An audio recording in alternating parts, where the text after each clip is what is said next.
Hello there, my dear sleepy listener. You've made it through the day, and now it's time to float not just into rest, but into wonder. Tonight, you're not merely falling asleep, you're ascending, slowly, quietly, into the invisible layers above the earth where clouds live their secret lives. Have you ever looked up and felt that the sky was watching, that it had moods, whispers, thoughts, that clouds weren't just water, but perhaps memory, or even soul? You're not alone in thinking that. The sky has always been our ceiling of mystery, and clouds its ever-shifting brushstrokes painting stories, hiding dreams, weeping softly, and then vanishing as if they'd never been. Tonight, you'll drift gently into their world. We'll begin where they begin in the breath of the earth itself. But first, before you drift away into peaceful slumber, please take a moment to like this video, leave a gentle comment about your favourite moment of science, and subscribe to keep these bedtime stories coming. And if you're feeling especially cozy, let me know your location and time zone, so I know where this cloud is travelling to tonight. Now dim the lights, get cozy, and let your curiosity float alongside the stars. You begin far below, not in the sky, but in the sea. The air you breathe now, this very moment, once lingered at the surface of the ocean, warmed by a sunbeam. Imagine a single droplet of water, so small you couldn't see it even if it landed on your eyelash. That droplet sits on the crest of a wave, heated just enough that it slips free not with a splash, but a quiet escape, evaporation. But tonight, it feels like something gentler, like the earth letting go of a sigh. You rise with it, a passenger inside that invisible breath. There is no hurry, no noise, only the soft pull upward. Warm air is rising and you are carried with it. You pass seagulls, sailboats, and high-flying dragonflies, but none of them see you. You're too small to notice, too light to fall. And as you rise, you're not alone. You're joined by 1 trillion others, tiny molecules of water, all evaporated from rivers, oceans, and lakes, gathering silently in the air like an unseen reunion. Together, you drift upward. The higher you go, the cooler it becomes, and in that coolness, something magical happens. You begin to cling to something, to dust, to pollen, to tiny salt crystals from the sea. You become heavier, but only just, enough to form a droplet, enough to be seen. The birth of a cloud doesn't thunder into the world, it's a gathering of softness. You, dear listener, are part of it now. Below, the ground seems far away, faded. Above, the light scatters like silver, and all around you, mist is forming. You don't fall, you float.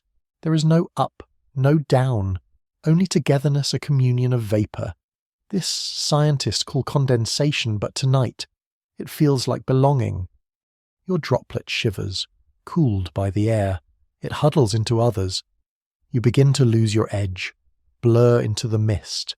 You're becoming part of something larger, something ancient. Clouds have existed since the beginning of our atmosphere. They shaped Earth's temperature, carried water across continents, and perhaps even guided the course of evolution. But they do it so quietly, don't they?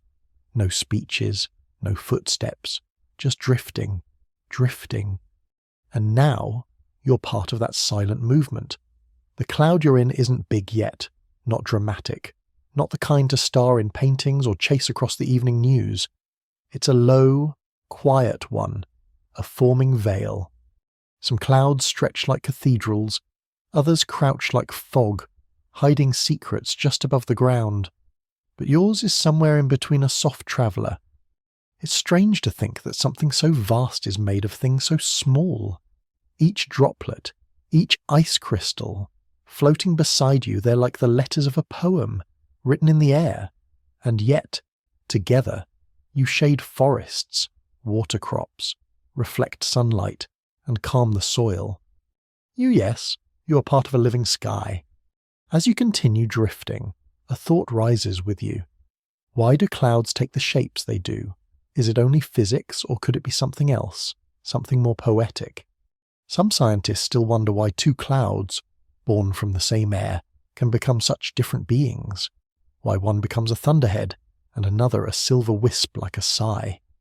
Perhaps it's the invisible currents, or the warmth of the earth beneath, or maybe clouds have personalities. Some gather, some wander, some weep, some watch. But tonight, you don't need to decide.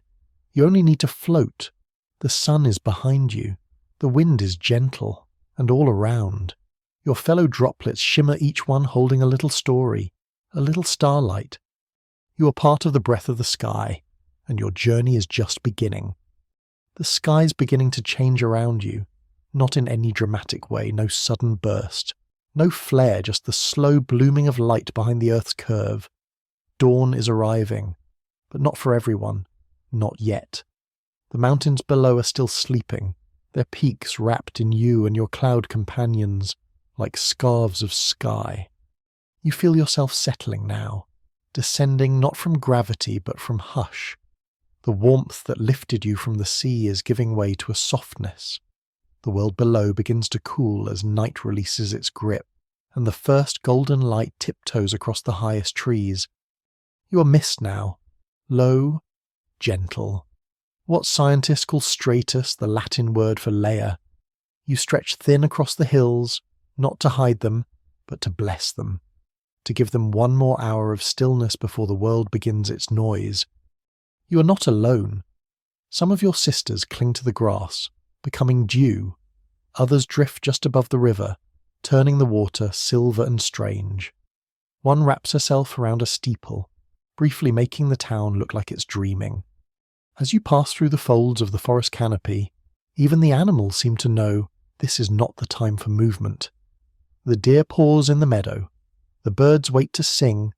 The world is quiet, not asleep, not awake, but somewhere in between. This, too, is a cloud's work, not only to shade or rain, but to veil, to soften the edges of reality for just a little longer. The ancient Greeks believed that clouds were the clothes of the gods, garments worn by the sky itself, woven from wind and water. Looking down at the valleys below, you can almost believe that's true.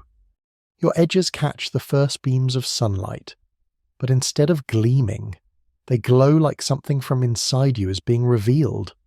And then, the miracle begins, the air warms, slightly, barely, but enough. The mist begins to lift, not flee, not evaporate, just rise. You feel your form dissolve a little, stretch wider, become thinner. You're no longer stratus. You're becoming altostratus, floating higher now, waiting for what the wind will decide. The mountain peaks pierce the last of the fog. The trees shake off their dew, and the sun finishes its quiet entrance, a slow, golden unveiling. Still, you linger, not as a barrier, but as a filter. Sunlight now reaches the valley through you softened, diffused, as if you are pressing light gently between your fingers. And here's something strange, though you've changed shape, risen, thinned, wandered, you haven't truly left. Clouds are always becoming. They do not stay still. They do not stay anything for long. A person might think of identity as fixed, but a cloud knows better. You're always arriving, always dissolving, and still, you are you. Now the air begins to stir again, not in gusts, but in breezes, tender currents that slide between branches and ripple through open sky. These winds will take you somewhere new, where not even the weather knows for sure. Scientists speak of microclimates and temperature inversions and adiabatic cooling. Beautiful terms, perhaps, but none of them capture what it feels like to be here, now in a sky that is waking up with you in its arms. There is a kind of grace to your drifting, not because it's grand, but because it's so small, so constant, so unnoticed. And just before you rise again, a single bird cuts through you, a swallow, fast, tiny, tireless. It doesn't flap hard, it just trusts the wind, just like you. The sun is now above the trees. The people are beginning to open their windows. They see you from below and call you cloud. But they don't know you've just come from the breath of the sea, the sigh of the mountain, the hush of the morning. You drift onward not to arrive, but to continue. The sky has room for all your changes, and you have nowhere to be but here. You're rising again now, slowly, dreamily, as if the wind had remembered your name and invited you upward. But this isn't the same sky you came from. This one is warmer, taller, more curious. The ground below is already stirring farmers walking the edge of fields, leaves opening to morning, insects zigzagging across shafts of light. But you are far above it all, lifting quietly in a spiral of warmth known to science as a thermal, a column of rising air heated by the sun-soaked earth. You don't push, you're simply carried. The sun does the work and you vapour, barely formed, begin to gather memory. Yes, memory. That's what clouds hold, though few think of it that way. Because within you now, drifting through the air, are molecules that have travelled vast distances. Some once part of a glacier, melting under northern stars. Others sipped by a tiger crouched at a jungle stream. Still others released in laughter, breath, or tears. Water, like stories, never disappears. It only moves. And you, small as you are made of those stories. This is your first memory, but it isn't only yours. Around you, other vapour trails begin to gather. They're not visible yet, but they're there rising too, and with the right chill, the right dust, the right moment you'll condense again, form, return, shape the sky. This invisible point, this meeting place between vapour and cloud, is not marked on any map, but it is sacred to the weather, to everything that follows. Scientists call this the dew point, the moment when air cools just enough to turn vapour into water again. But that term doesn't capture the poetry of it. It's not just about temperature, it's about reunion. You come together slowly, tenderly, molecules finding each other, clinging, not out of fear but out of longing. It takes just the tiniest speck, a particle of salt, soot, pollen, even volcanic ash for vapour to hold on to. This speck is called a cloud condensation nucleus. Isn't that lovely? A single grain of something real, anchoring a whole mist of memory. You don't see it happen, you simply are it. Now, you feel the soft collision of droplets all around you. A cloud is forming, not a towering storm, not yet. Just a cumulus, one of the small, cottony ones that wander afternoon skies like daydreams. And for the first time, you are visible. The sky begins to notice you, and so do the creatures below. A child points up and smiles. A dog barks at your shadow. A poet squints, thinking of metaphors, and a plane slices nearby, carving a temporary canyon in the mist. But you remain gentle. You don't chase. You don't roar. You simply gather. The truth is, no one knows exactly how large a cloud must become before it's real. There's no switch, just movement, change, and cohesion. You are mist. Now you are shape, but still you are becoming. You pass through pockets of cold, sculpted by wind. Your outer edges fray like silk threads. Inside, your heart hums with warmth, rising still, always rising, always remembering. You are older now, even if only by minutes, and yet you carry something ancient, because every cloud is a library, a drifting record of where the water has been and where it longs to go. And here's something few know: clouds weigh thousands of tons. Yes, even the small ones. A single cumulus cloud can carry the weight of hundreds of elephants, but you don't feel heavy, not at all. You're suspended perfectly, held by the delicate balance between gravity and uplift, like a secret, like a breath held just before a kiss. No one knows the exact shape of you.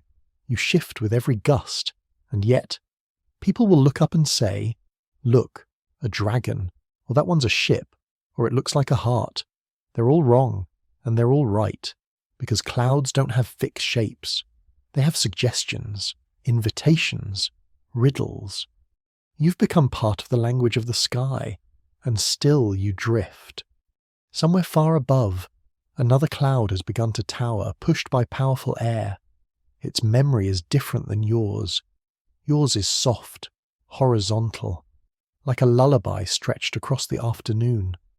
But every cloud has its time, and yours is to show the world how something so light, so small, can gather and glow without ever needing to shout. You hover now over open plains.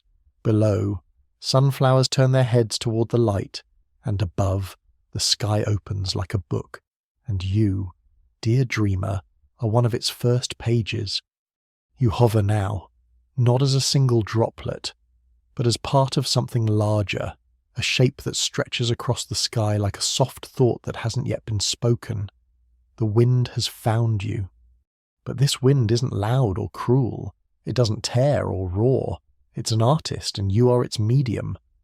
You begin to move, not by your own will, but through a slow, invisible choreography. The breeze slides beneath you, lifts your belly, flattens your edges, pinches your middle, and pulls your arms wide, a sculpture in motion. From below, a child calls out, "It looks like a whale." From another angle, someone else sees a teacup, and someone far away sees only a smudge. But you're not trying to be any of these things, you're simply allowing the wind to shape you. Scientists speak of shear when layers of air move at different speeds or directions, stretching clouds into wisps and tails. You feel it now, passing through you like hands through soft dough. No pain, just change. And change is constant here, in this place between earth and space. Your form is always shifting. A curl becomes a line, a puff becomes a veil. You're stretched so thin at one edge that you almost vanish, and yet, at the centre, you hold firm. This is the work of the jet stream, a fast ribbon of wind high above, steering storms and whispering to the clouds which way to go. You can't see it, but you can feel it, a soft tug towards something distant. The jet stream is born from contrast warm air meeting cold, spinning the earth's breath into long, high highways. And sometimes you're allowed to ride along, to become part of a front, a pressure line, a forecast. But tonight, you're not concerned with prediction. You're simply here dancing with the sky. Now, watch this. The wind catches a section of you and spins it into a spiral, a gentle twist like the beginnings of a question mark in the sky. Not a storm, not yet, just the hint of movement. From above, if a satellite were watching, you'd appear like a brushstroke, or a fingerprint, or the tail of something celestial. And here's something curious. No matter how wide you spread, how many miles you stretch, you're still full of holes, gaps, eddies, pockets where sunlight pours through. Clouds are never solid. They only appear that way from below, like memories or dreams. The wind doesn't ask your permission. It continues shaping you, and you, in return, offer no resistance. Perhaps this is what trust looks like, to let yourself be formed again and again by something you can't see, something you can't stop, something that may never explain why. It's not chaos, it's sculpting. Each breeze a brushstroke, each draft a chisel, each gust a sculptor's hand smoothing a crease. Even your silence has texture, even your emptiness has form. Below, a woman stands in her garden. She shields her eyes with one hand and stares upward. She doesn't say anything, just watches as you pass. You'll never know it, but she'll remember this moment for years. Something about your shape reminded her of a letter her mother once wrote. You never meant to do that, but still, you did. This is how clouds touch lives, not with lightning, but with form, with mystery, with suggestion. You don't need to last forever. You only need to exist now, to carry the memory of water, the shape of the wind, and the colour of the light for just long enough that someone notices. Above, a hawk rides a thermal. It circles once, then vanishes behind your edge. For a moment, you imagine you're its sky, a cradle of movement, a canvas of ascent. The wind changes again, a colder current now, slipping in from the north. You shiver, but don't resist. You welcome the change, knowing it may be the beginning of something new. You're not worried. Clouds aren't meant to stay still. They are meant to become, again and again. You're growing now, not in haste, not in ambition, just naturally as if the sky had handed you a ladder made of warmth, and you began to climb. The air below you continues to rise, warmer than the air around it, pushing upward like a soft breath from the Earth's chest. This is the magic of convection, a process as old as weather itself, where warm air lifts moisture into the heavens, sculpting clouds taller and taller with every upward sigh. You feel it in your body now, the way your center thickens, your edges swell, no longer a whisper of mist, no longer a thin veil. You're becoming cumulus. Not the gentle kind that floats quietly over hills, but the big kind, the kind that makes children point and say, "Look, a castle." And it's true. You're a castle now built not of stone or brick, but of shimmering vapour, turrets, towers, ridges and billows, a floating fortress that casts a shadow large enough to cool entire towns. From below, you look solid, monumental, unmovable, but from within, you know the truth. You're made of nothing but softness, tens of thousands of droplets suspended in perfect tension, all holding hands without ever truly touching. That's the paradox of clouds, massive yet weightless, bold yet silent, present and always passing. The sunlight begins to angle, casting golden outlines around your fluffed edges. You glow like a crown, like a blessing stretched across the sky. And here's something delightful. Cumulus clouds love the afternoons. They rise with the heat of the day, lifting themselves higher and higher, like laughter that refuses to settle. You feel it now, that playful lift, that invitation upward. The sky seems bigger somehow, not just because you're in it, but because you are shaping it.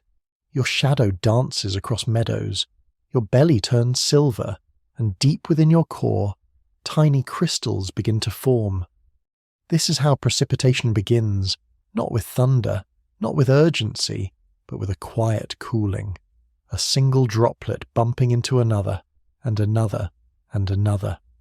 They grow heavier, clustered like thoughts that refuse to leave, not yet falling but thinking about it, considering. Somewhere within you, invisible to the eye, a droplet becomes too heavy to hold. It falls, not like a stone, but like a promise, a slow, suspended journey toward Earth. It won't reach the ground, not this time. The air is too dry. It will vanish before it lands. But still the cloud remembers. It has practiced raining, and practice matters. Below, the world watches you in quiet wonder. A child lies in the grass, their eyes tracing your shape. To them, you're a dragon. To the farmer, you're shade. To the pilot, a landmark. To the bee, an omen. And to yourself, you are a traveller. That's all a cloud ever is. A traveller through states of being, liquid to gas to something in between. Now and then, you catch the glint of another cumulus nearby taller, perhaps, or more frayed, or darker at the base, a cousin, a fellow builder of the sky. Sometimes clouds merge. Sometimes they orbit each other. Sometimes they ignore, pass, or absorb, each one with its own history, each one with its own weightless crown. You rise just a little higher, not because you must, but because you can, because the air still lifts, because the sun still shines, because the sky still holds space for you to grow. Scientists can predict many things, barometric pressure, wind speed, humidity, but they cannot always predict the shape of a cumulus, or how high it will rise, or when it will fall. That is the mystery of this moment. You have the height of a tower, but the soul of a sigh. And as the day stretches forward, you begin to drift again, your towers softening, your edges blurring, your grandeur giving way to stillness. But for a few golden hours, you were the castle of the sky, a monument of moisture, a cathedral of vapour. and no one, not even the sun, could look away. Evening has begun to stretch across the world like a soft shawl, wrapping light in deeper golds and cooler shadows. The heat of the day has lifted you, shaped you, filled you. Now it rests and the sky begins to shift into something quieter, stranger, more electric. You feel it before you see it, a hum not in your ears, but in your being, a gentle, tingling awareness moving through your form like a forgotten song. Somewhere nearby, another cloud is stirring in a different way. Not drifting, not swelling, but charging.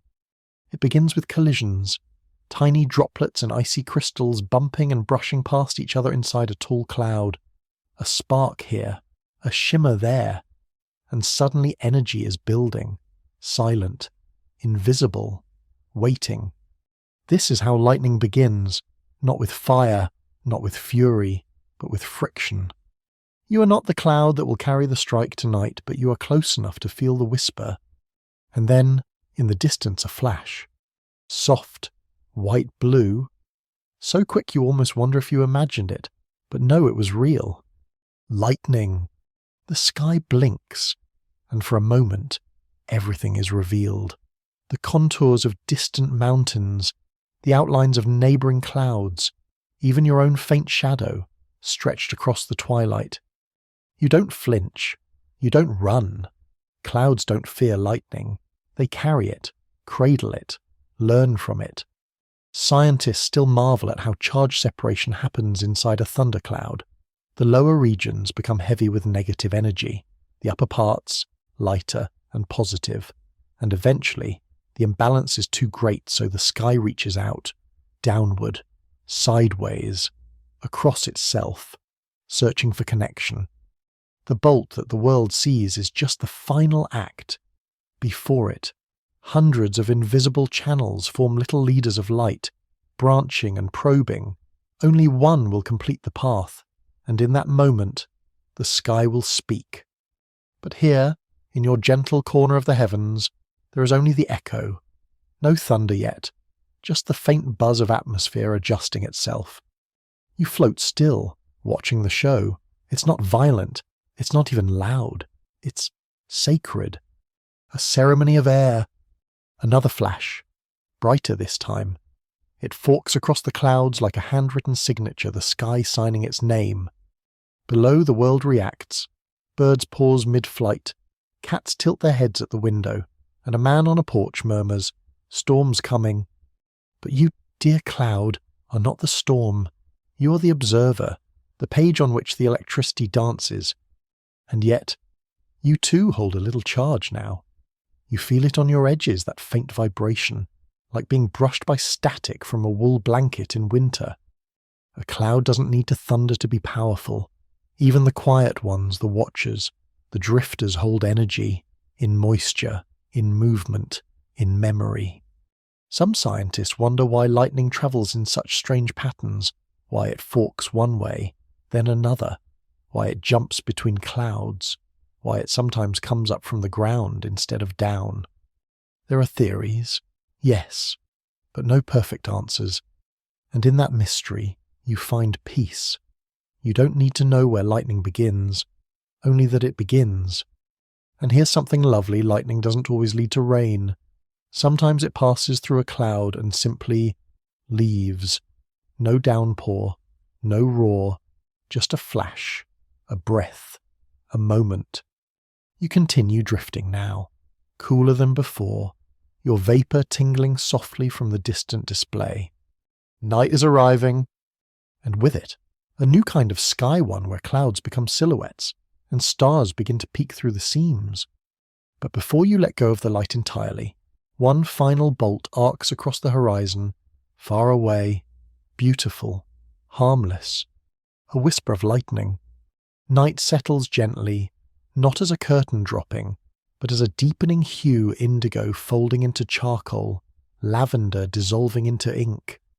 You drift through it like a thought that hasn't yet finished forming, and all around you now are others clouds, dozens, hundreds, each shaped differently, each with a quiet identity carved by wind and time. You float through them like pages in an open book, and each one has something to say. Not in words, of course. Clouds don't speak the way people do. They don't shout or scold or sing. But they show. Shapes are their language, contours, layers, motion, stillness. Each curve, each tuft, each shadow is a message not always for humans, but for the sky itself. To the trained eye, a cloud can whisper the weather. A wispy cirrus, high above you, stretched thin like a feather, might be a messenger. A storm is 2 days away. A flat stratus, hugging the horizon, could say rain is thinking about arriving. Not today, soon. A low nimbus stratus, thick and grey, trailing tears across the earth that one has already spoken. Its message. It is time to weep. And then there are your kind, the cumulus, the castles, the travellers, puffed into being by heat and lifted by daydreams. Together, you float in quiet formation, not military, not forced, just aligned, like thoughts in a sleeping mind. You glance at your neighbours. One has grown tall, becoming proud and vertical. Another stretches sideways, dissolving gently into cirrostratus. Still another trails off into nothing, a ghost cloud vanishing before your eyes. Every one of you is shaped by something unseen: temperature, humidity, wind shear, pressure. And still it feels personal. Why do some clouds cling to mountains while others avoid them entirely? Why do some split and return, while others vanish without a trace? No one knows exactly. Weather maps can track direction, altitude, movement, but not intention, not the soul of a cloud. From the ground, people name you. They look up and say, "That one looks like a rabbit," or "It's a ship, know a face." And while they speak, they often fall silent, because something in you stills them. It's not just your shape, it's your silence. You don't demand, you invite interpretation, wonder, pause. That's the true language of shapes, not definition, but suggestion. You drift past a broken layer of altocumulus dappled, rippling like fish scales in the dusk, a sign of instability, but also, perhaps, of beauty. No two patches are the same. Each one tells a different chapter of the air's story. And far below, in a city with too many lights, a man on a rooftop glances upward. He's not a meteorologist. He doesn't know the names of clouds, but he knows this shape. It reminds him of his childhood, a road trip, a window seat, a sky filled with drifting pillows. He smiles, just a little. You've spoken to him, in a language he forgot he knew. That is your quiet power. To hold emotion without claiming it, to speak without sound, to teach without force. Some scientists study morphology, the science of cloud shapes. They categorize and classify, noting patterns and predicting futures. They even use satellites to track your outlines from space. And still, they cannot predict how a shape will feel, how one roll of mist might comfort a grieving soul, how a streak of cirrus might make a poet cry. You continue your glide through the inked sky, feeling the atmosphere thin slightly, cooler now, higher, quieter. The stars begin to flicker behind your edges. You're not hiding them, you are wrapping them, a shawl around ancient firelight. And as you shift once more, a curl here, a swell there, you wonder what shape you've taken now. You'll never know. You cannot see yourself, only others can. And maybe that's the most beautiful thing of all, to be a shape in someone else's sky, to mean something you never meant, to drift without answers and still, to be understood. You float now in quiet thought, spread thin across the sky like a soft breath stretched between minutes. There's no rush, no schedule. The sun has tilted westward, shadows lengthen below, but up here, in the stillness of air and vapour, time feels different. You're a cloud, but you're also a kind of clock. Not one that ticks or tocks, not one with hands or gears, but one that remembers what came before, what still lingers, and what might become.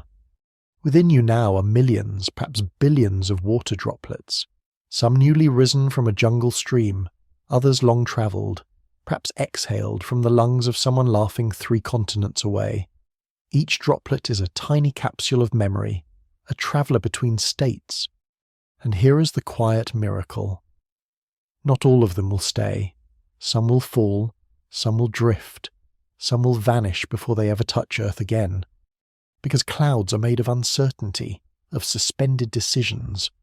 One droplet rests gently in your fold, so small, so light.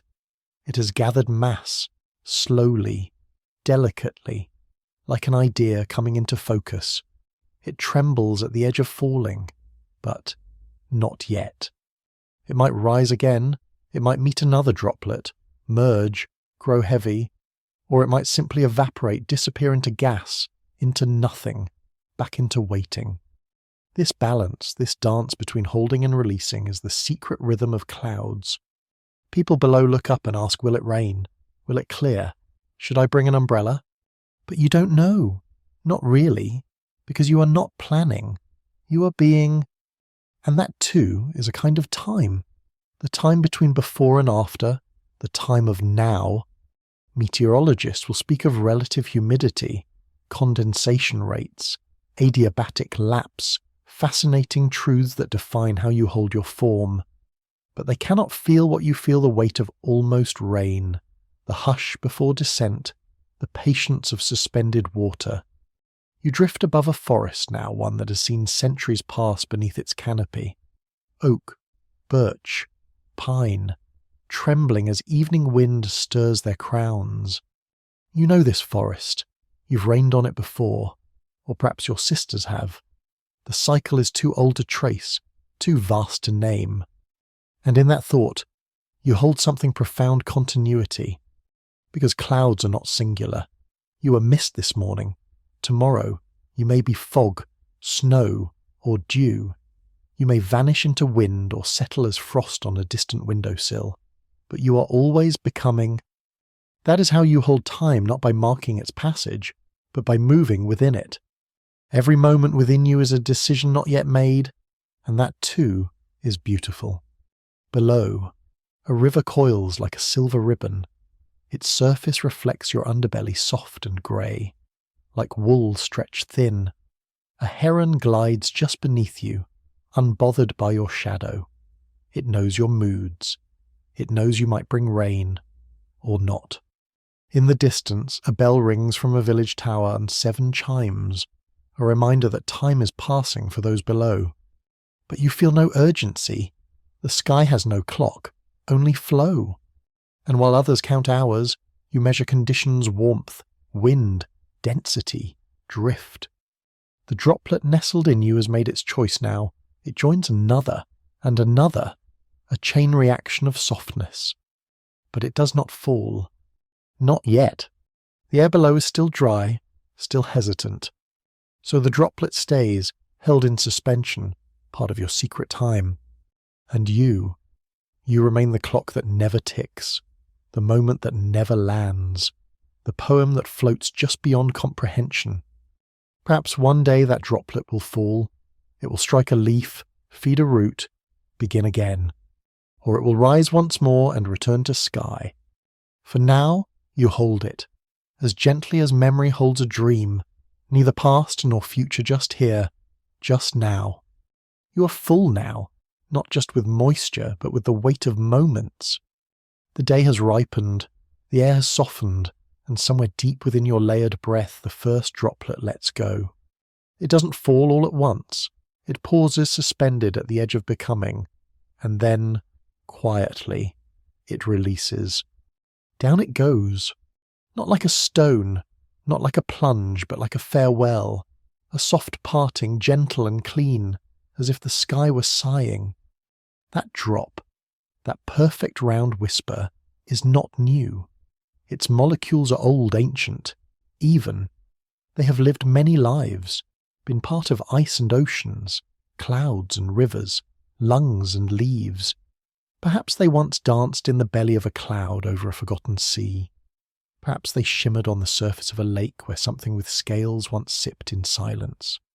Scientists call this the hydrological cycle, a never-ending loop of evaporation, condensation, precipitation, runoff, return.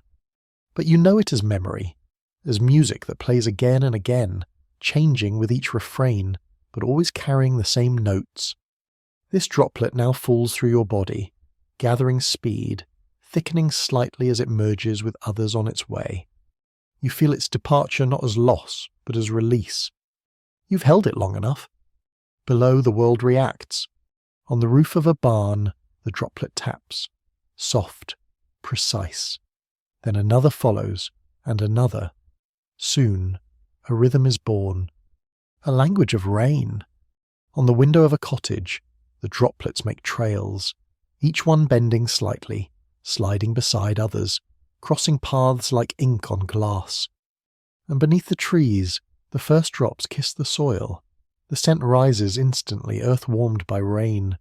Petrichor. A name given to a smell so familiar it bypasses thought and touches memory directly. People smell it and think of childhoods, of storms watched from porches, of umbrellas forgotten in the rush.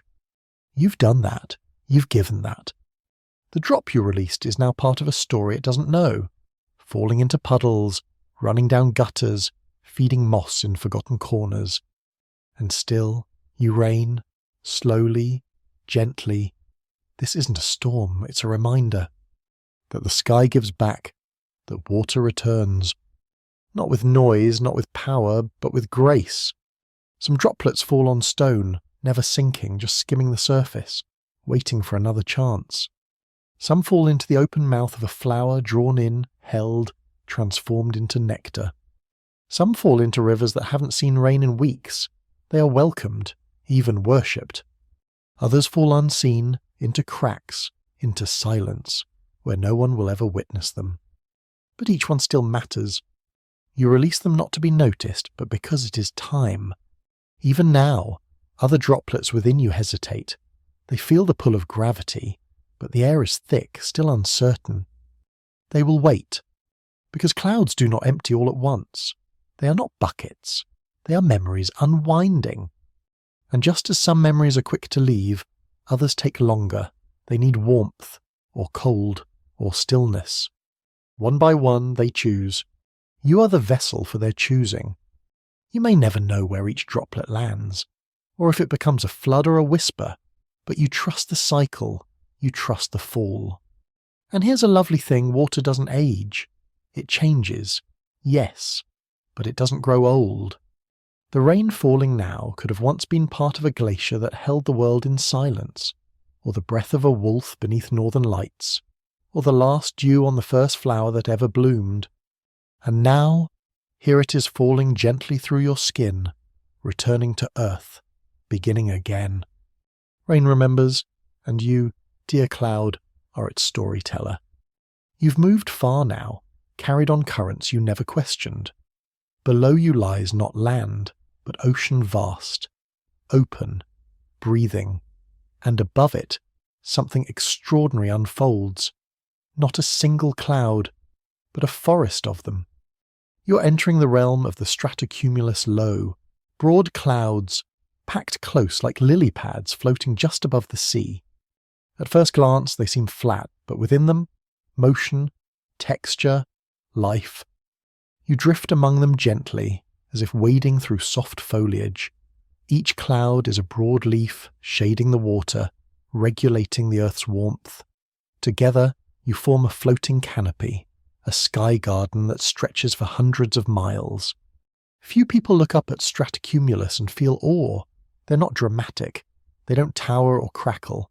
They don't paint sunsets or hide lightning. But they are always working. These clouds cool the oceans. They reflect sunlight back into space. They balance energy. They are the quiet lungs of the climate, exhaling, inhaling, drifting. You float into one now, inside. The air is dense and damp, cool and shaded, the kind of quiet that cradles you, not isolates you. You move slowly through this grey garden, past other droplets, other travellers. There is no hurry here, no hierarchy, just presence. From satellites, These clouds appear as endless fields of patchwork, like scales on the earth's skin, but from within, they are rooms, chambers, soft places between light and shadow. Below, the ocean is hidden, but you can sense it a dark, churning blue, always breathing. It releases warmth upward, and that warmth gives birth to you, to all of this. This cloud forest is born from sea breath, not the roar of waves, but the slow release of vapour, molecule by molecule, off every crest and trough. You pass through a gap, a cloud street, as pilots call it, a narrow corridor between formations. The light filters in like sun through forest branches, and just beyond, you find another clearing. There, a group of clouds rises slightly, not enough to become cumulus, but enough to suggest change. You drift among them, and it feels like swimming through thoughts, as if the sky were pondering something, and these were the shapes it made while deciding. Some scientists model these patterns using fluid dynamics, equations and simulations that chart temperature, turbulence, heat exchange. But here inside them, you don't see formulas, you see breathing. The ocean exhales, the clouds inhale, and the sky becomes its own ecosystem, a dialogue of temperature and tenderness. There is something humbling in being one part of something this large. You're not the cloud, you're a cloud, one of many, not lost but joined. Together, you offer shade. Together, you mute the sun. Together, you cool the seas just enough to protect the corals beneath. A floating forest of guardians. No roots, no soil, just drift and function. A living skin stretched gently across the world. And here's something curious. These cloud layers may seem constant, but they're always being remade. They form, they fragment, they dissolve. New ones take their place, and no two forests are the same. From within, the clouds seem endless, but from above, from the silent eyes of space, this entire field is only a thin veil, just a whisper of white on blue. Still, what a powerful whisper. You move through it now like a thought leaving a dream, not faster, just farther, and as you reach the edge of the floating forest, you glance back once. You see nothing solid, nothing dramatic, just softness, layered and wide, cradling the ocean like a lullaby. And you understand something new. Even the quietest clouds shape the world. The ocean fades behind you now, replaced by something rising, not another cloud, but the earth itself. Mountains, ancient, jagged, unwavering. Their bones pushed skyward by ages you cannot count. And here you are, a soft breath of moisture, meeting stone that hasn't moved in eons. You don't stop, you adapt. As you near the peaks, the air compresses, warms, shifts, but you continue drifting forward slowly, reverently, because clouds do not climb mountains, they caress them. This is orographic lifting when air, and the clouds within it, are nudged upward by the slope of land. You feel it now, your base brushing the treetops, your sides folding along the granite ridges, your top rising, reshaping. You're no longer just drifting, you're being sculpted. The first tree disappears below you, then a slope, then a summit. You're not above the mountain, you're with it. A raven cuts through your side, silent as shadow. It knows this dance. So do the marmots, so do the humans, wrapped in jackets, navigating winding trails. Some pause as you pass, watching the mist roll in like a wave turn to sky. To them it feels mystical. To you, it is simply movement, obedience to air. Your presence here changes everything. You wrap the stones in silver, you soften the horizon, you erase the sun, but only for a moment. And as you stretch along the ridgeline, you create something rare. The glory. A phenomenon seen only by those lucky enough when sunlight scatters around the mist and casts a halo. A full circle of light, often around the observer's own shadow. It feels like magic, and maybe it is. Or maybe it's just droplets and angles, light and water playing together, as they always have. Somewhere behind you, A hiker gasps. They've seen it, the circle, the glow, the illusion of divinity. You gave them that, without knowing, without trying. Sometimes, when your mist clings tightly to cliffs, you give birth to another marvel, the Brocken spectre, a towering shadow cast onto cloud, magnified and rimmed with rainbow, a ghost of the viewer, larger than life, walking in the sky. You don't choose what they see, you only hold the light. You drift now through valleys, cool, protected spaces where air settles gently. You bring dew to the grass, you cradle the roots of trees. The mountain breathes through you. Your moisture feeds lichen, slicks rocks, fills glacial streams drop by drop. You become fog, not less a cloud, but an intimate one. The kind that walks among trunks, wraps around boots, and paints bark with beads of silver. And here's the mystery. No one can say where cloud ends and fog begins. Is it altitude? Is it purpose? Is it simply perspective? No one knows, and maybe that's perfect. Because up here, you are both, cloud and fog, drift and presence, sky and earth. You linger longer than you meant to. Mountains do that to clouds. They hold them not with arms, but with shape. You become a ribbon curling around a summit, a crown, a ghost, a veil. From above, satellites call you orographic stratus. From below, hikers call you mystery. Either way, you are here, and as the wind finally tugs you onward, you slide off the cliffs like breath exhaled, leaving behind no trace but moisture and memory. Now, the mountains lie behind you like distant stories softened by your passing. Ahead, something vast, exposed, and humming with silence, a desert. To the sky, a desert is not empty, it is radiant. Even as twilight deepens, the heat still rises from below waves of it, shimmering and relentless, lifting air and particles skyward, and there you are, floating just above it all. Thin, light, cirrostratus, maybe, or the early breath of altocumulus, enough to cast a veil, not enough to interrupt. You don't seek to conquer this place. You've come to balance it. The desert is a mirror. It sends sunlight skyward with intensity, heating the air, bending it, distorting the horizon. And you, a soft cloud above this brightness, reflect some of that light back into space. Not all, just enough. Because too much heat would scorch even the resilient. And though deserts seem lifeless, you know better. You pass over dry riverbeds carved by long-forgotten floods, over shrubs that wait years to bloom, over beetles that sip dew from the air. And when you linger just long enough, you give them shade, a gift of shadow. A few minutes, a few degrees, sometimes that's everything. Clouds don't just cool, they temper, they protect. Your veil spreads across the dunes so thin it's nearly invisible, yet so wide it touches everything below.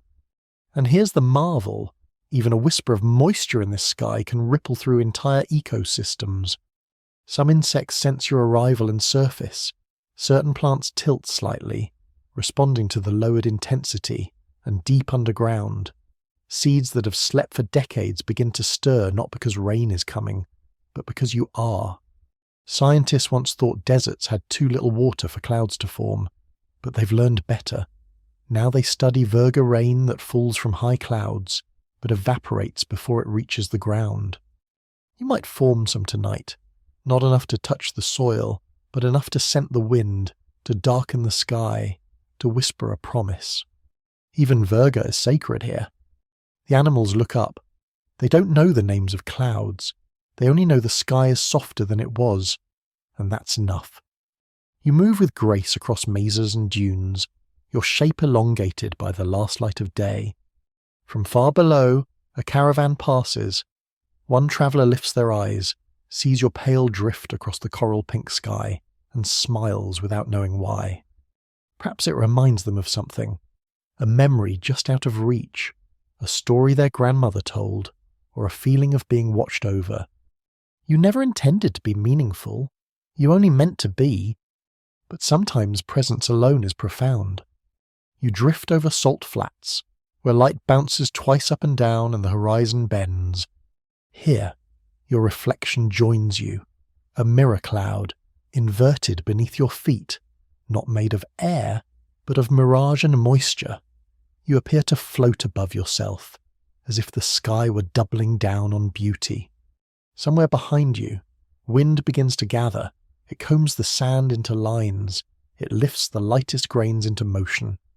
But you are already leaving, not chased released. Deserts do not hold clouds, they observe them.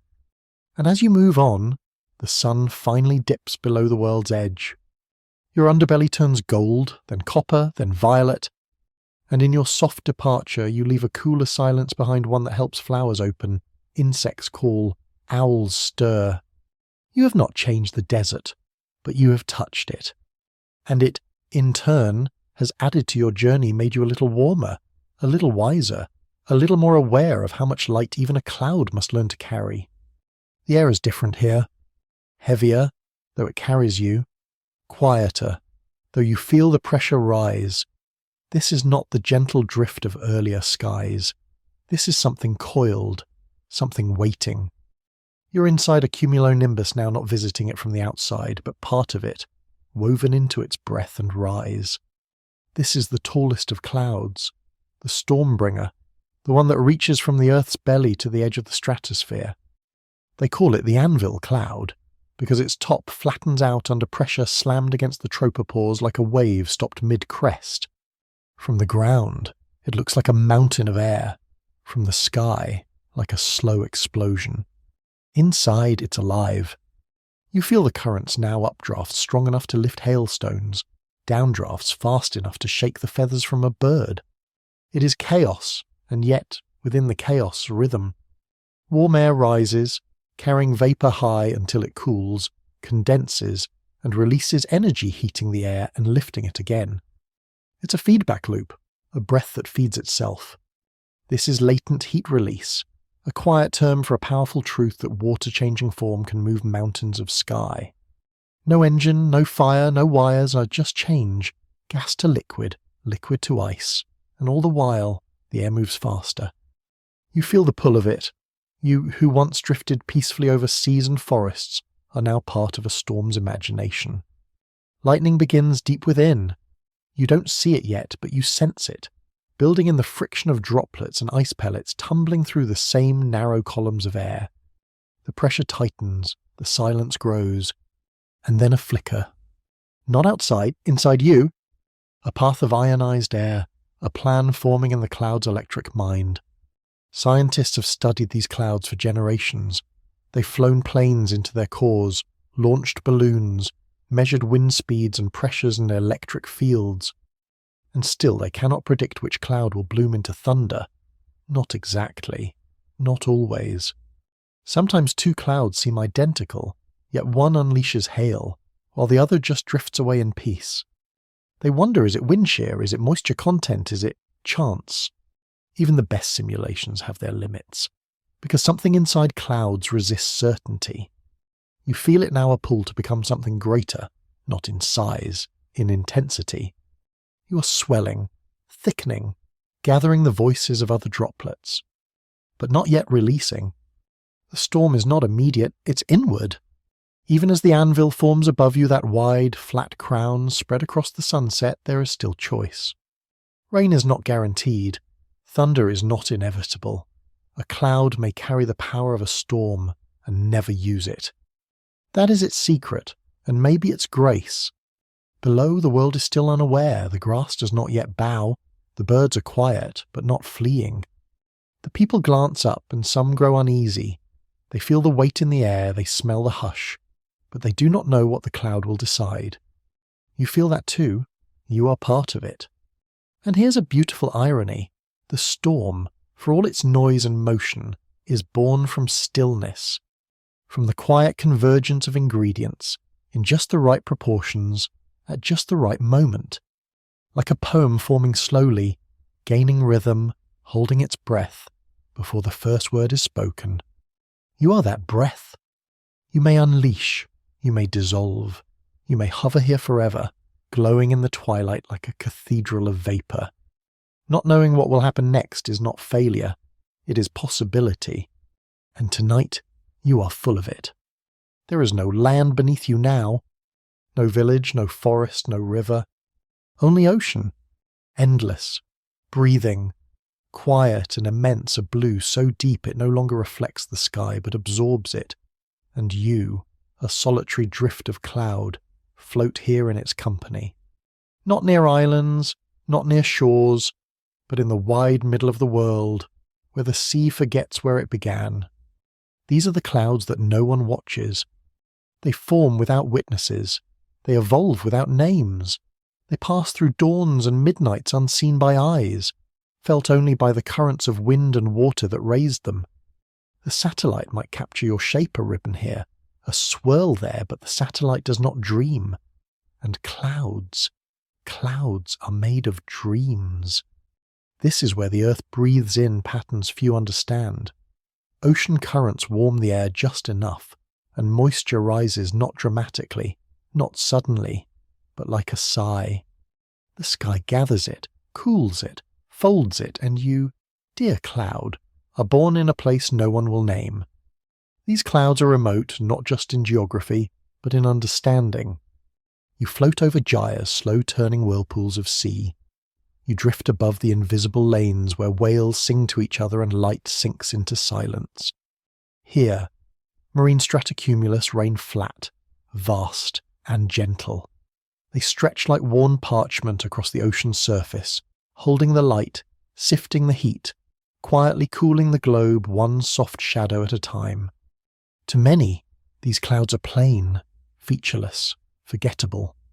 But scientists know otherwise. They study how marine clouds regulate the planet, how they reflect sunlight, how they balance global temperatures, how their quiet patterns might shift with warming seas. And they worry, because these clouds are sensitive to temperature or to particles. To change, they could vanish, and if they do, sunlight will pour into the ocean without filter. Warming, changing, melting. But tonight, they are still here, and you are among them. You hover above an eddy where warm water loops around cold. Below, flying fish leap, phytoplankton bloom.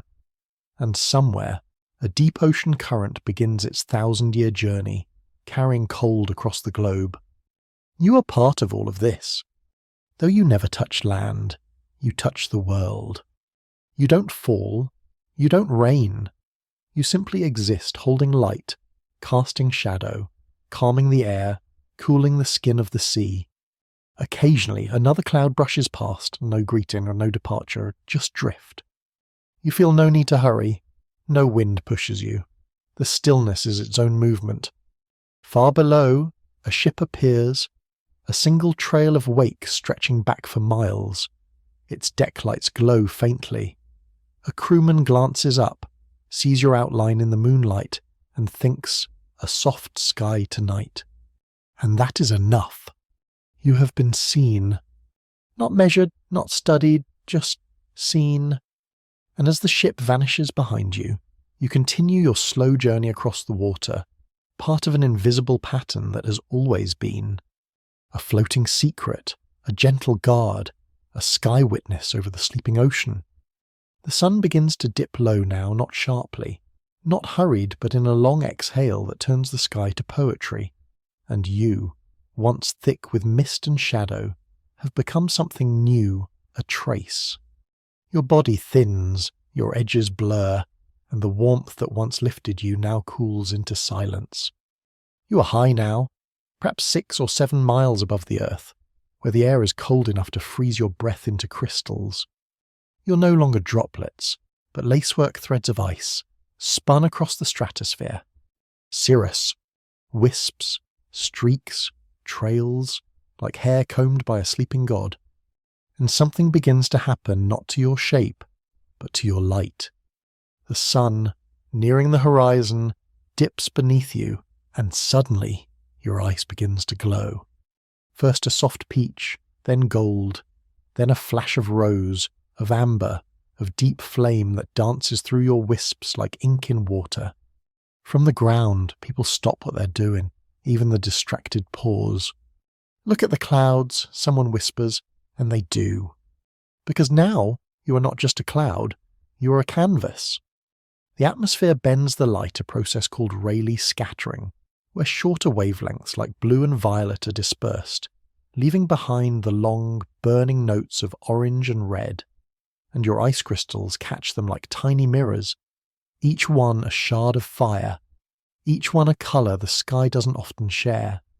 Painters try to imitate it, poets try to name it, but they always fall just short. Because there's something in this light that refuses to be held.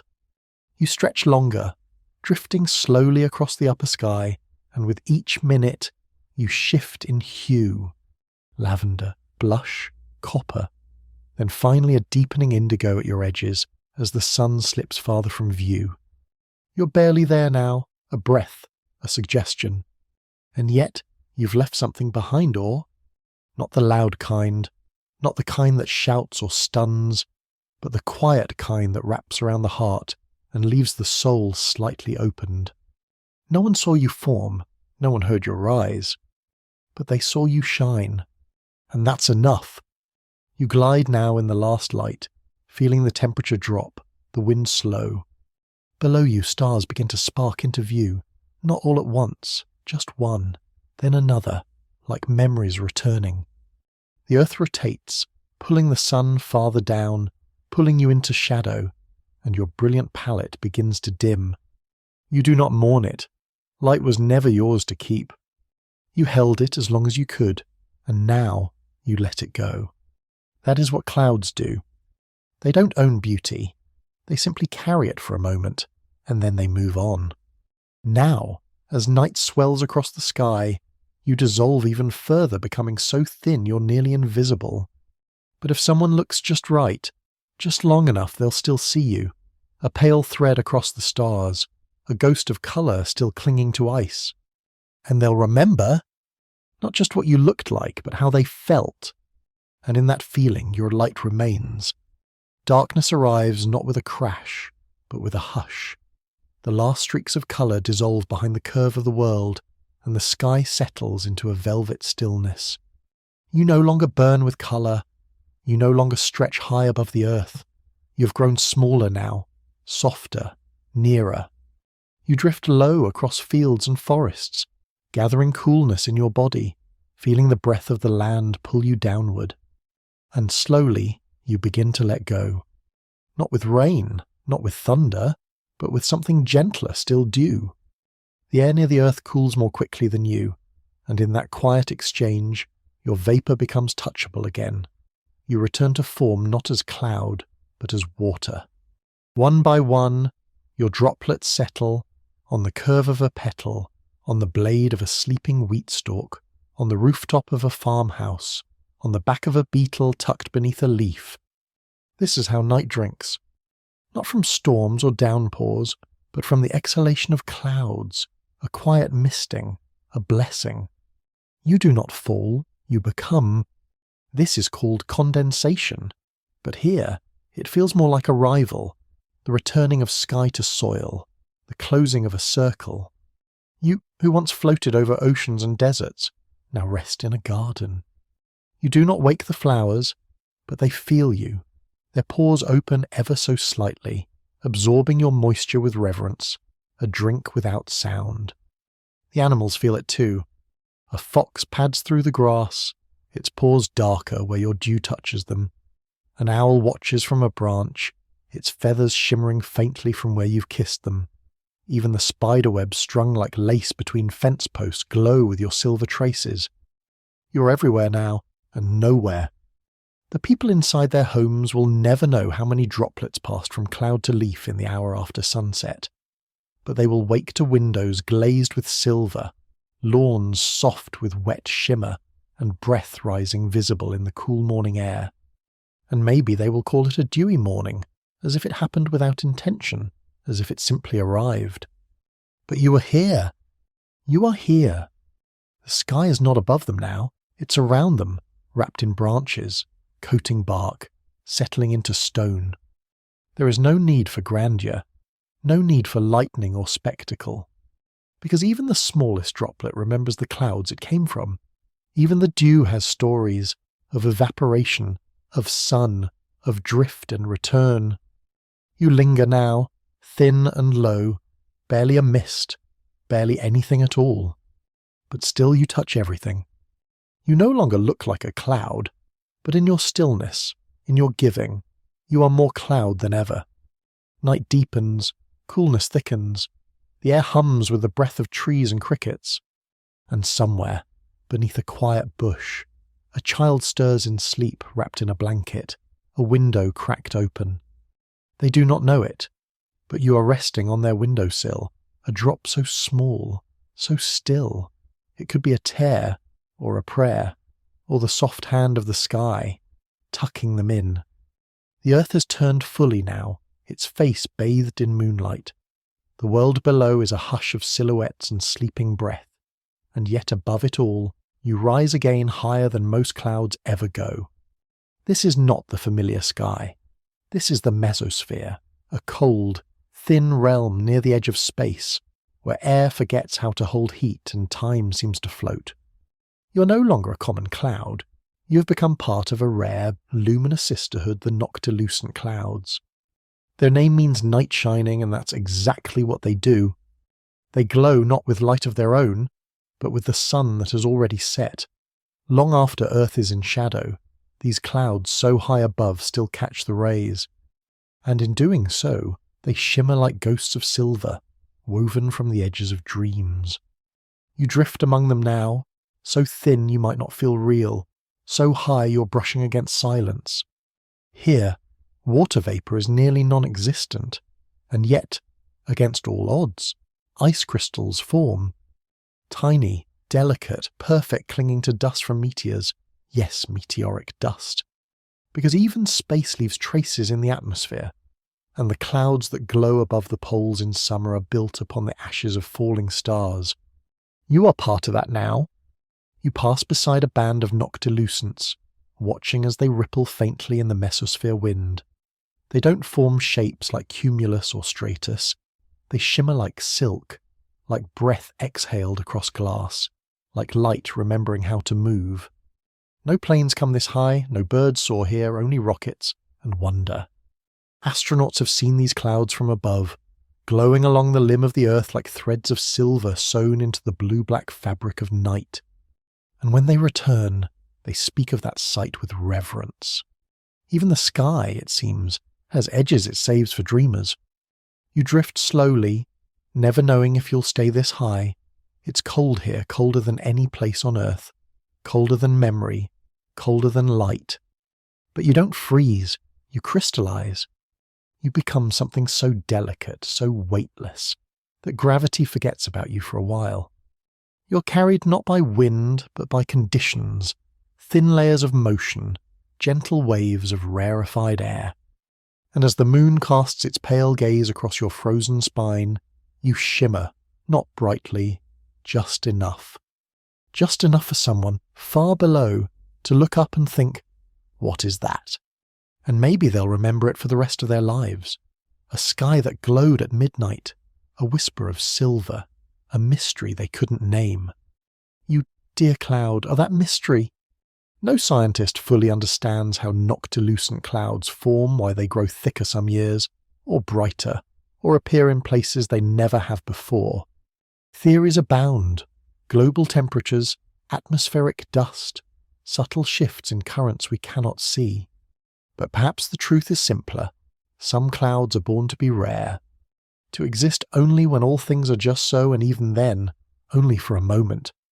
You feel the altitude begin to change now, a gentle descent, a loosening. You may not stay in the mesosphere forever, no one does. But tonight, for this moment, you are the highest dream of the sky, the moonlight's confidant, a light that glows because darkness allows it. And even when you dissolve, the memory of you will linger in retinas, in telescopes, in journals and hushed voices that say I saw them, I saw the clouds that shimmer in the night. You are fading now, not falling, not raining, just dissolving. The wind has changed. It's no longer the soft, sculpting breeze that shaped you, nor the lifting warmth that carried you to heights of flame and silver. This wind is different, dry, broad, indifferent. It moves across the world not with purpose, but with presence, and you, dear cloud, are caught in its breath. There is no violence in your vanishing, only release. One droplet lets go, then another, then thousands more, evaporating into air so dry, so thin, that it takes your moisture without even a ripple of rain. You become invisible, still present but unseen. A cloud no longer. Just vapor. Just memory. This is what scientists call sublimation or evaporation at altitude, when the cloud ceases to hold form and becomes possibility again. You are now a question, a directionless mist, a soft undoing. And yet this is not an end. Because every molecule that made you, every H2O that shimmered in your silent chorus, has not disappeared. They are simply scattered, carried by wind across valleys, pulled toward mountains, drawn into dry thermals that spiral high and vanish into the blue. Some will find their way to other clouds. Some will descend as dew in a faraway grove. Some may circle the globe twice before ever touching ground. This is how the sky forgets. Not cruelly, not carelessly, but naturally. Because memory, like moisture, can only be held so long. You dissolve across borders, crossing unseen into other skies, becoming part of other weathers. No passport, no trace. The desert sky accepts you as a ghost, the alpine breeze as breath, the sea wind as nothing more than clarity. There are no funerals for clouds, only transformations. A pilot may pass through the place you once were and see only open sky. A satellite may scan the region and find nothing to reflect, but that doesn't mean you're gone. You are simply dispersed, diffused into the sky's great memory, unwritten into air. And here's something both beautiful and bittersweet. No one will ever know exactly where each of your droplets went, not even the most sensitive instruments, not even the most complex models. Because clouds are untraceable at their edges, their beginnings are guesses, their endings, mysteries. You could be part of a raindrop tomorrow, or snow in another season, or mist on the glass of someone's window 10,000 miles from here. You could even rise again as cloud, and never know you had been here before. That is the gentle tragedy and wonder of clouds. They are always becoming, never staying, and rarely returning in the same form. But there's comfort in that too, because not everything must be remembered to have mattered. Not every presence leaves a mark. Some simply pass through, and in passing, changed everything. You drifting across landscapes, shading forests, cooling oceans, catching sunlight, feeding roots, you mattered. Even if the sky forgets, even if no one ever knew your name, even if you were just a shape for a moment, and then nothing. There is still meaning in that moment. And somewhere, right now, a tree is drawing in a little more moisture than usual. A bird is sipping from a raindrop that didn't used to be there. A lake reflects a sky just one hue cooler than it would have been. Because of you, because even when the sky forgets, the earth remembers.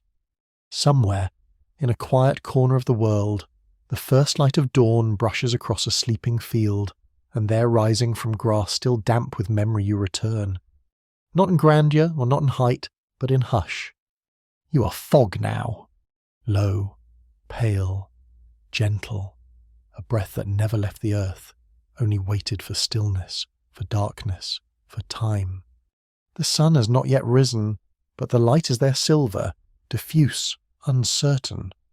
And you, hovering just inches above the soil, are the first thing it touches. You feel it as warmth on your back, a pull toward becoming again. But you do not rush. Fog never hurries. You spread slowly through the meadow, curling around fence posts, nestling beneath branches, folding yourself across the backs of grazing deer not yet fully awake. The earth is silent but alive, and you are its soft exhale. No longer a storm, no longer a trail of fire in the upper sky, just presence, just return. A person waking in the house nearby pulls open their curtain and sees you drifting, silver grey, glowing faintly in the half-light. They don't say anything. They don't need to. Because some sights are not for speaking, only witnessing. To them, you are mystery. To yourself, you are renewal. You are born of last night's cooling, of still air, of grass releasing its warmth to the sky. There is no thunder here, no streaks of colour, no towering spires of vapour, but still you are cloud. Just closer to the ground, just more tender, more intimate. You wrap a sapling in your arms, you slide down a spider's web, you bead against the edge of a child's forgotten boot left in the yard, and the world begins to wake up inside you. A robin stirs, a fox stretches, a single bee tests its wings. You watch them all, not as a backdrop, but as shelter. You're not apart from this place. You're woven into it. Some scientists call you radiation fog formed when Earth radiates heat into the night, cooling the air at the surface just enough to draw you from the invisible into the visible. But science does not see how gently you move, how kindly you touch. You've been part of rain, of storms, of heights so cold they burn blue. But this soft return may be your quietest miracle. Because you're not here to awe, you're here to soothe, to wrap the world one more time before it remembers itself again.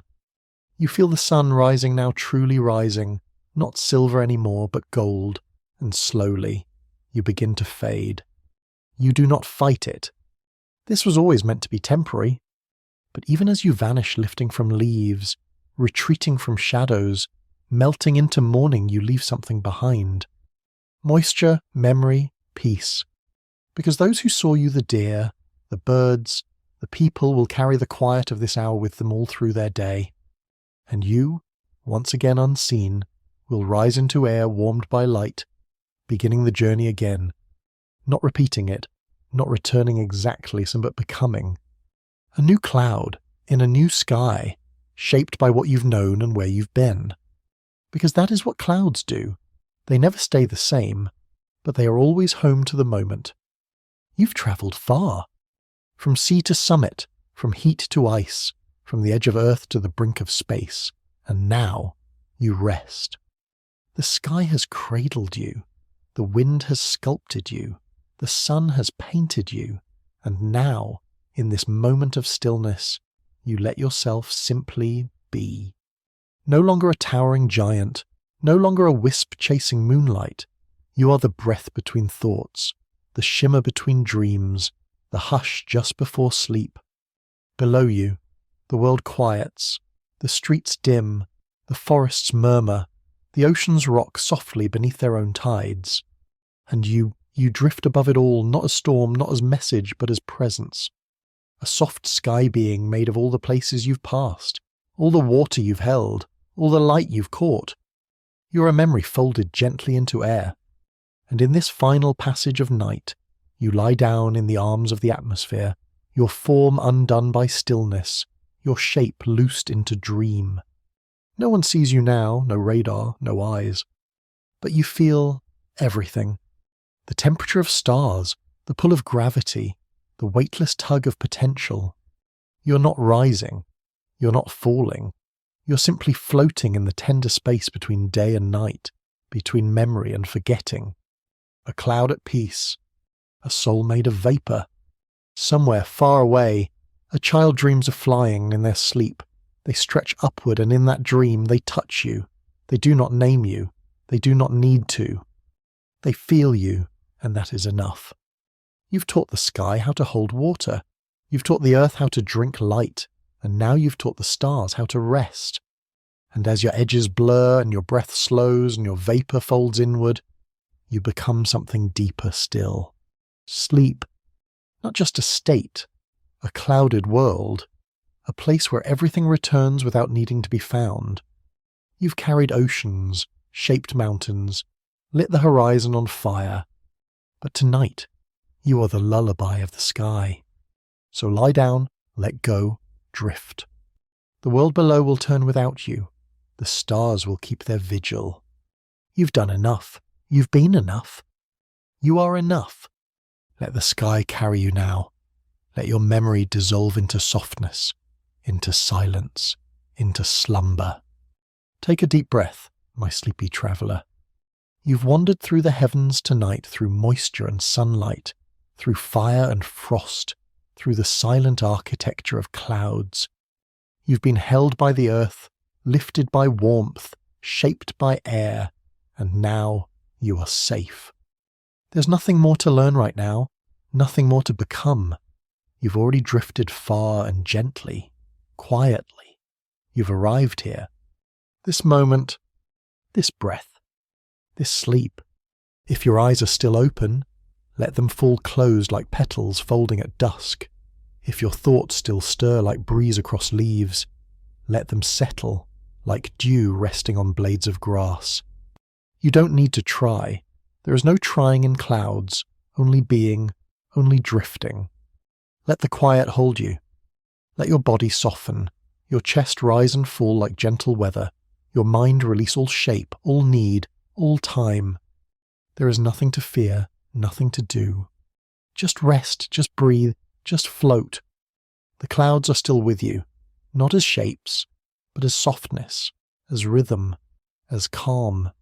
And as you fall deeper into sleep, know this. You are part of the sky now. Always moving, always returning, always held. Good night, sweet traveller of air and wonder.